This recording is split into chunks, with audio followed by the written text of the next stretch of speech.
আপনার কি মনে হয় এই পৃথিবীতে সোনা বা হীরাই সব থেকে দামি? তাহলে আপনি ভুল। এমন কিছু তরল পদার্থ আছে যার মাত্র 1 লিটারের দাম দিয়ে আপনি আস্ত একটি শহর কিনে নিতে পারবেন। চলুন জেনে নিই বিশ্বের রহস্যময় 3টি দামি তরল সম্পর্কে। নাম্বার 1, নীল রক্ত।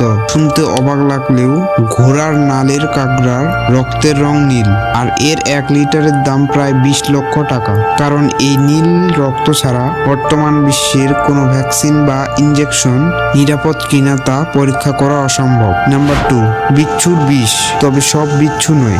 ডেথ স্ট্রাক নামক বিচ্ছুর বিষের প্রতি লিটারের দাম প্রায় 90 কোটি টাকা। আপনি কল্পনা করতে পারছেন এর একমাত্র 1 ফোঁটা বিষের দাম দিয়ে আপনি একটি বিলাসবহুল গাড়ি কিনতে পারবেন। মূলত ক্যান্সার এবং জটিল রোগের ওষুধ তৈরিতে এই বিষ ব্যবহার হয়।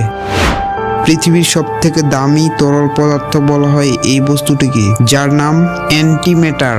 এটি এতটাই দুষ্প্রাপ্য যে 1 গ্রামের দাম প্রায় 62 ট্রিলিয়ন ডলার। এটি তৈরি করা এবং সংরক্ষণ করা বিজ্ঞানীদের সব থেকে বড় চ্যালেঞ্জ হয়ে উঠেছে। এই 3টির মধ্যে কোনটি আপনার কাছে সব থেকে অদ্ভুত মনে হয়েছে কমেন্টে অবশ্যই জানান। আর এমন ইনফরমেটিভ ভিডিও আরো পেতে চ্যানেলটি সাবস্ক্রাইব করুন।